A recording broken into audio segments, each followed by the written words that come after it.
what happens to pH when an acid and alkali are added together? So there we've got a dilute hydrochloric acid. Now what this actually means is, we add dilute hydrochloric acid to a beaker. We use a clean glass rod to take a drop of the solution.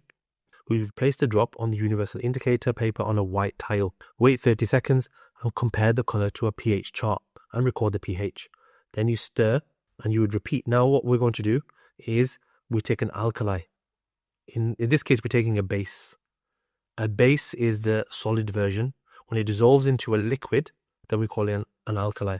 So you add that in, same process.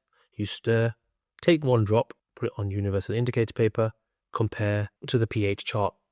And you keep doing this till we get to the point, we get to a pH of 7, and then eventually we get to it becomes an alkali. And what this is actually showing is this.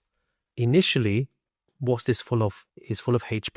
Now I'm going to show the H+ as red dots. And let's use red dots instead. And what do my red dots represent? H+. So red dots represent H+. Lots and lots of H+.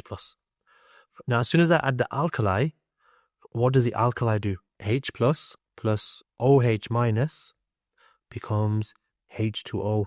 It just converts it to water. So I put my first spatula of alkali, and it starts reacting with the H+ to make water until, and what's happening to my pH as I'm doing this is becoming bigger and bigger. So it's going from 1, pH 2, pH 3, pH 4, pH 5, pH 6, until we get to pH 7.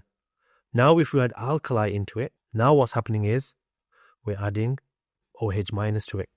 So every time we add OH minus, what happens? Now that it becomes more and more alkaline. Don't just wing it.